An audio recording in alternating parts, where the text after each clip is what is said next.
Fala pessoal, tudo bem? Meu nome é Nathan José, se você não me conhece, e esse vídeo vai ser um pouquinho diferente do que a gente está acostumado a falar aqui no canal. Por que vai ser um pouquinho diferente? Porque na verdade eu vou apresentar aqui uma aula que era para eu ter dado hoje em São Paulo, lá no Congresso Catarata Refrativa, agora de 2023, né? E, bom, como vocês estão vendo, eu estou aqui na sala de casa porque eu perdi o voo, e não perdi o voo uma vez só, eu perdi o voo umas duas vezes, ainda teve alagamento, minha esposa saiu com o carro deu prego, e eu tive que sair do aeroporto, e sabe aqueles dias que as coisas não estão funcionando bem?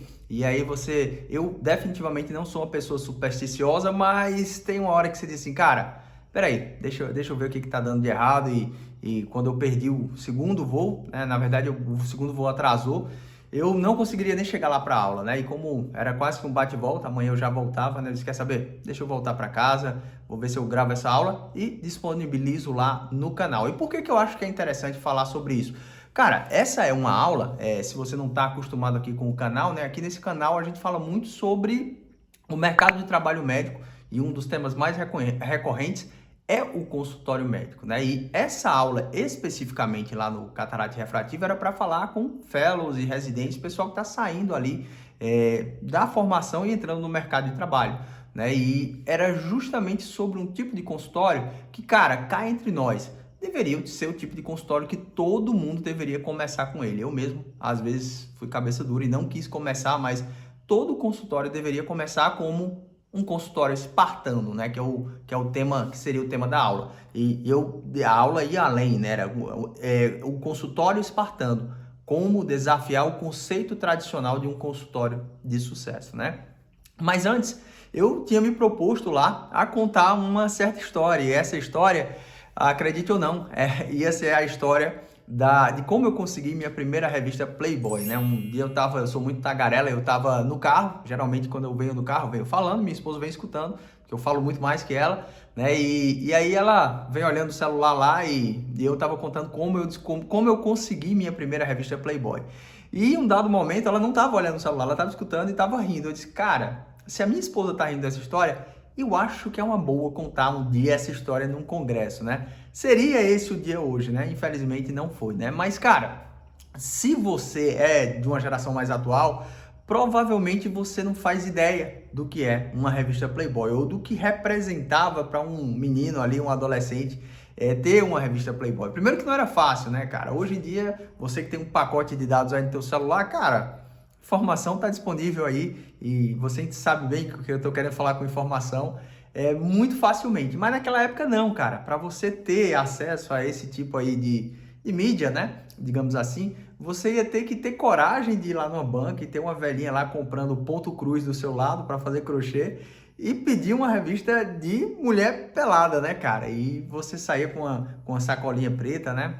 E eu definitivamente não tinha essa coragem, né? Mas eu consegui a minha primeira revista Playboy em um lugar extremamente inusitado, que foi na minha igreja, cara. Por incrível que pareça, eu sou uma pessoa de formação cristã evangélica, né?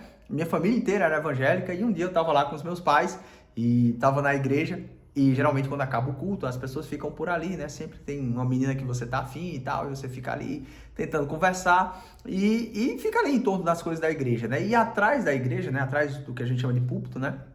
Tinha umas revistas, né? Umas revistas para recortes, porque também tinha uma escola lá na minha igreja, né? Muito comum você ter igreja junto com escola, né? E as crianças, elas fizeram algum trabalho e algum maluco, algum louco achou que seria interessante trazer uma revista Playboy, que não era uma revista nova e tal, mas o fato é que tava eu lá, 9 horas da noite, com aquele tesouro ali na minha frente, cara, ali, por um momento, eu tava ali titubeando. E agora, o que eu faço com isso aqui? Cara, é uma oportunidade que eu não posso deixar passar, né? Mas como é que eu vou conseguir levar isso aqui para casa, né? E aí, eu já chego no consultório, né? Mas eu fiquei olhando aquela revista e disse, cara, não posso. Como é que eu vou sair com a revista aqui e vou botar debaixo do braço? Aí eu disse, não, eu tenho uma ideia. Eu vou levar só as fotos indispensáveis. Eu vou arrancar e vou colocar no bolso e claro, não dava para fazer isso com tanta delicadeza. Eu ia rasgando e amassando e botando no bolso, sabe? Mas, cara, eu tinha 13 anos, cara. Aquilo era muito legal para mim naquela época e tal. E não que ainda não seja, né? Enfim, né? Mas De repente eu tava lá com aquele material todo na mão, e o que era para ser só o mais importante, eu acabei levando muito mais coisa do que o que eu deveria levar, né? E fui enchendo os bolsos e tava com aquele bolso cheio assim, parecia aqueles caras com as granadas no bolso voltando, indo pra guerra, né? E aí quando eu saí direto ali da parte de trás do púlpito, que tinha uma parede, com quem eu dou de cara? Com o pastor da igreja. Cara, eu fiquei meio branco, pálido lá, mas enfim, saí. Cheguei em casa e abri os meus papiros pô, durou muito tempo para mim aquela época lá. Achei muito bacana ter adquirido aí essa revista, né? Mas onde é que entra o consultório aí, cara? Por que eu falei essa história bizarra para poder falar do consultório espartano? É engraçado que ontem mesmo eu vi uma publicação do cara do Geração de Valor, Flávio Augusto, né? Que era essa daí, que diz assim, olha, a oportunidade ela bate na sua porta, mas ela não vira a maçaneta, ela demanda uma ação tua. Você vai ter que ir lá e abrir a porta. A oportunidade está batendo, mas você primeiro tem que ir lá, girar a maçaneta, e diria até mais, cara, quando você gira a maçaneta, você tem que sair de uma sala para poder entrar na outra sala, né? Então você, quando abre a porta para a oportunidade, você deixa alguma coisa para trás, né? Então, o consultório espartano, né? Para mim é essa oportunidade, né? Porque, na verdade, eu consegui enxergar ali, por isso também desafiando o conceito tradicional de sucesso, né? Eu consegui enxergar e achar o sucesso num lugar que é improvável. Assim como era improvável eu encontrar ali aquela oportunidade ali na igreja, né? Cara, eu encontrei num lugar extremamente improvável, que foi num consultório hoje popular, né, mas que nasceu espartano. E eu já vou diferenciar para você o que seria um consultório popular, um consultório espartano, quais seriam os tipos de consultórios, né? Porque a maioria das pessoas não tem essa lógica. A maioria das pessoas, a lógica deles é, não, eu vou investir no meu consultório particular e enquanto o consultório particular não pega tração, eu vou aqui fazendo um bico no meu consultório popular ou no consultório espartano, que às vezes você nem sabe que é espartano, mas deveria ser. E eu, em dado momento da minha vida, eu disse, cara, isso não serve para mim. Essa roupa, como eu falo sempre de sucesso, não é sucesso, é uma roupa que não serve para todo mundo e não vai servir sempre para você. A sua roupa que você vai na praia provavelmente não é a roupa que você vai no congresso. Então, o sucesso, ele tem definições de acordo com o momento da tua vida e do lugar onde você está, né? Então, eu encontrei sucesso nesse lugar aí, extremamente improvável, que era um consultório popular, um consultório espartano. Mas se a gente vai falar de consultório, né, cara, a gente tem que falar de uma definição meio que pode parecer simples e pode parecer óbvia, né, mas às vezes as coisas óbvias, elas também têm que ser ditas, né? O que seria um consultório, né? Você tem um hospital que não é um consultório, um hospital tem bloco cirúrgico, um hospital é uma estrutura muito maior, um hospital tem vários funcionários. Você tem uma clínica que também não é bem um consultório, né? Embora às vezes as pessoas chamem de clínica, de instituto, mas um consultório é basicamente quase que uma sala. Consultório, você tem vários consultórios dentro de um hospital, né? Você tem, às vezes, vários consultórios dentro de uma clínica, mas um consultório dentro de um consultório não dá. Um consultório, ele é um consultório. Então, ele é a célula mais básica ali para a gente poder começar a conversar, né? E mais que isso, você tem vários tipos de consultórios. Sendo um consultório, você vai ter vários tipos de consultórios, mas eu destacaria 3 deles para a gente conversar, né? Primeiro, o consultório popular. Segundo, o consultório clássico, aquele consultório padrão. E terceiro, um consultório que está bem modinho hoje em dia, que é o consultório gourmet, é o consultório boutique, né? Que quase todo mundo quer ter um consultório assim, quer viver de paciente particular enfim, o consultório clássico você deve imaginar como é que é, ele faz plano de saúde, ele tem atendimento particular, ele não entrega assim um serviço tão diferenciado do que já está, até por isso ele é clássico, ele é padrão, mas você tem esses outros 2 extremos, que é o popular e o consultório gourmet, o consultório mais elitizado, né? E qual que seria a grande diferença? Cara, eu poderia dizer para você que a base de negócio do consultório popular é vender consulta, né? Então, para o consultório popular, o bacana para ele é fazer volume ali no atendimento, fazer 10, 15, 20 atendimentos no dia. Para ele é muito mais interessante do que atender poucos pacientes num ticket maior. Então, se ele é popular, a base tem que ser larga. Então, esse talvez a grande marca de um consultório popular. Por sua vez, um consultório gourmet, né, que é o outro extremo lá, um consultório boutique, ele não está nem aí para o número. Ele, pelo contrário, ele está muito mais preocupado em vender serviços de alto ticket. Então, para esse cara, não interessa se ele vai atender 3 pessoas numa manhã, não interessa se ele vai atender só um. Para ele é muito mais importante quantos procedimentos de alto ticket ele tira na semana. Então, para ele é interessante se ele consegue fazer, eu consegui puxar essa semana 3 cirurgias refrativas, eu consegui colocar um ali o prêmio, eu consegui fazer uma blefaroplastia. Então, para ele é muito mais interessante o ticket elevado e um número baixo de pacientes, né?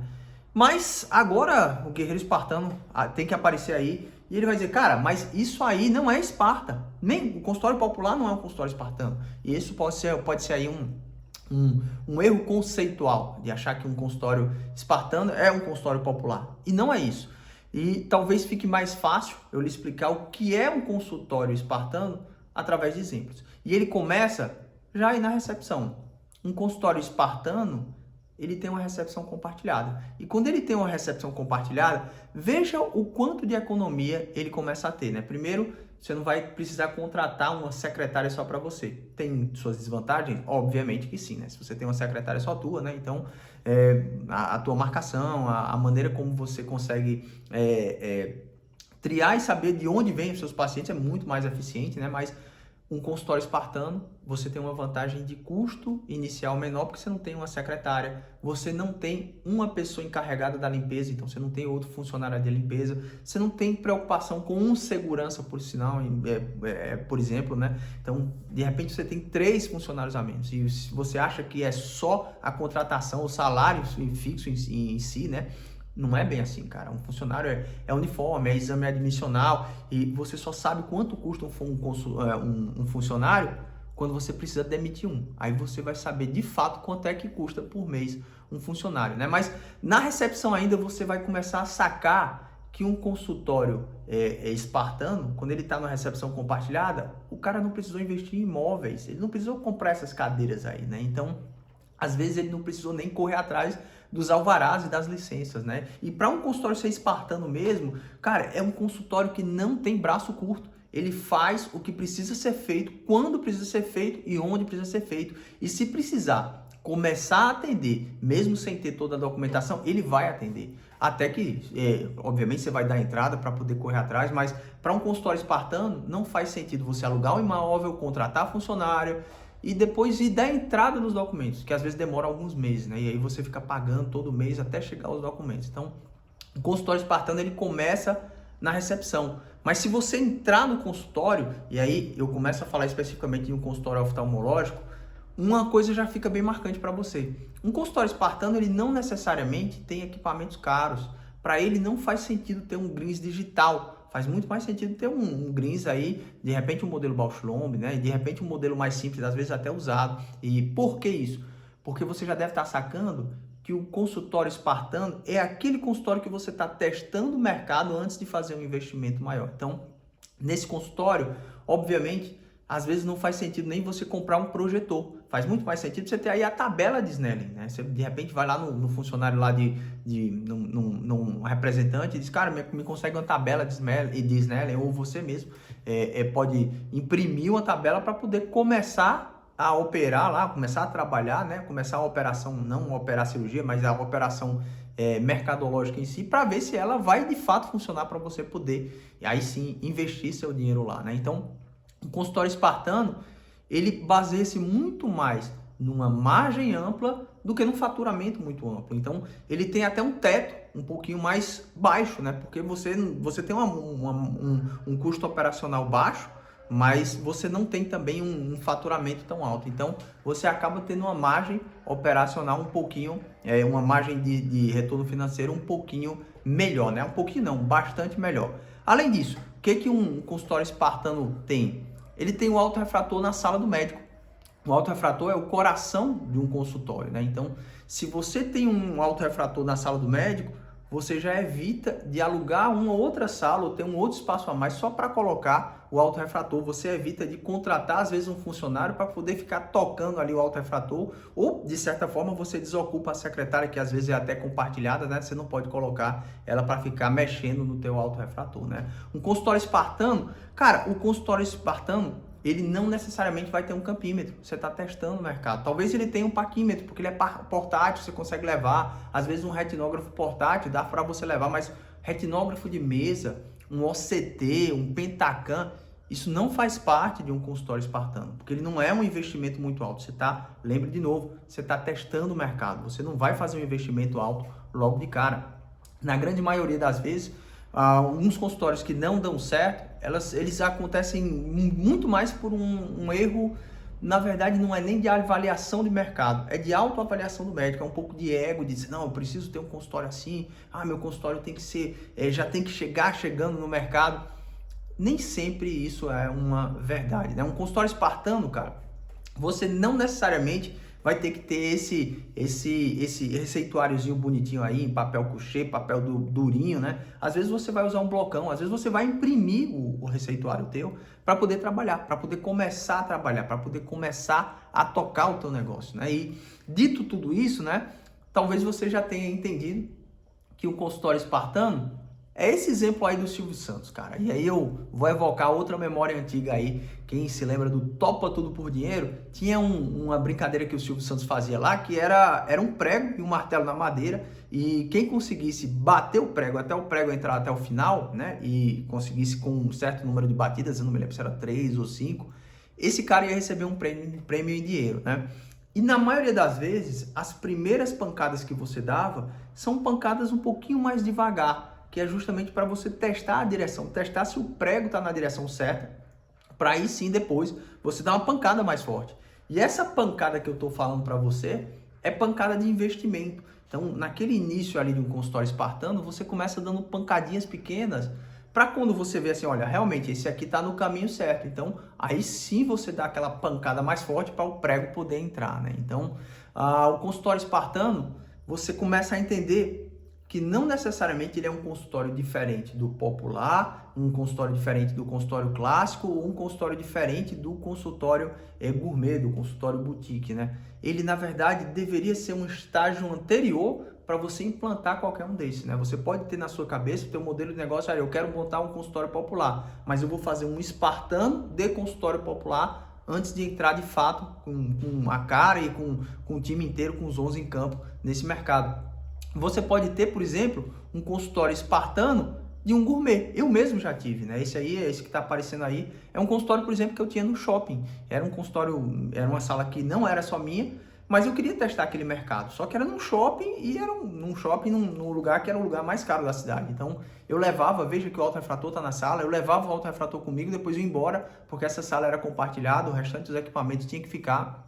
Mas não tinha projetor também, ó. Você vê que os elementos do consultório espartano, mesmo num gourmet, eles estão ali também, né? Então, em vez de ter um projetor, em vez de investir no projetor, ali é um gourmet. Eu não podia simplesmente botar uma tabela de papel, né? E o que eu fazia? Eu pegava um tablet, pareava com o meu celular, com o meu iPhone, e ia lá passando. Os pacientes achavam o maior barato e eu conseguia ali fazer um consultório espartano para testar esse mercado antes de entrar aí com tudo, né? E aí, para encerrar, né? E eu acho que eu já, obviamente, se eu tivesse no congresso eu ia ter 12 minutos para falar, né? Mas aqui como o tempo é um pouquinho mais elástico, talvez eu tenha passado um pouquinho mais, né?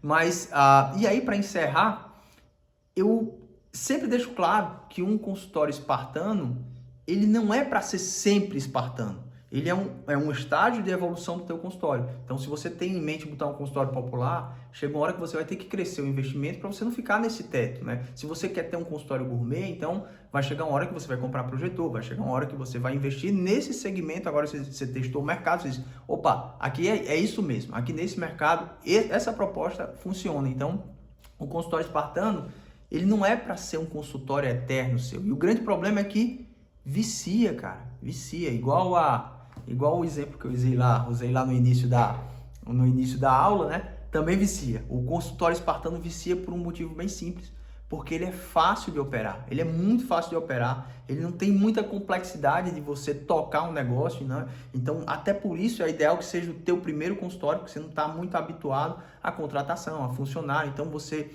diminui o número de variáveis e consegue, assim, de repente, se sobressair melhor nessa tua primeira experiência empresarial, né? ele é barato, você consegue uma margem maior porque você tem um custo operacional baixo e uma margem, um faturamento que, embora limitado, acaba se tornando uma margem interessante. Então, o consultório espartano, ele vicia. Então, você não deve estar preso eternamente ao consultório espartano, ele deve começar espartano. E aí eu volto ao meu exemplo inicial. Da mesma forma que uma roupa não serve para você para sempre, muito provavelmente hoje, eu nem sei onde é que estaria essa revista hoje, mas essa revista não é mais interessante para mim, né? E aí, acho que talvez hoje a própria modelo lá da revista, eu talvez não tivesse interesse, assim, na própria modelo em si. Por quê? Porque as coisas mudam, né? Então, não é um consultório que você vai ficar para sempre, né? E aí, esse seria meu penúltimo slide lá na aula do congresso, que era apresentando e chamando você para minhas outras redes sociais aí, né? E por último, essas são minhas redes sociais de Instagram e do canal aqui do YouTube. Se você ainda não é inscrito, eu até peço que você se inscreva. E por fim, eu queria convidar para minha outra, não seria uma rede social, né? Mas o meu OnlyFans, né? Já que a gente tá falando nessa parada aí. E aí, antes que você me olhe estranho, na verdade é o OnlyFans do consultório, né? Aqui, lá no congresso, enfim, tem algumas coisas que você não pode falar abertamente. Tem algumas coisas que as plataformas e as sociedades, né, não é tão bem visto se você falar algumas coisas assim tão claramente. E da mesma forma que tem OnlyFans, né, eu tenho meu OnlyFans do consultório, que é um curso na Hotmart, que é uma oficina de consultórios. E aí, se você tem interesse em abrir um consultório e entender um pouquinho melhor sobre negócios, não é a visão definitivamente, né? Não é a visão correta, mas é o que eu tenho aplicado e que tem funcionado para mim nos últimos quase 7 anos aí que eu tenho alguns consultórios e que é hoje minha principal fonte de renda, né? Por fim, cara, eu espero que você tenha sido tão interessante para você, divertido para você assistir isso aí, como para mim foi gravar e dar essa aula aqui. Infelizmente, eu gostaria de ter ido para São Paulo lá para apresentar pessoalmente, mas infelizmente não deu, né? A vida é assim. E a gente tem aí, pelo menos, talvez, uma chance de atingir um número maior de pessoas através aí da internet. Pois é isso aí, pessoal. Então, um abraço para vocês e até o nosso próximo vídeo.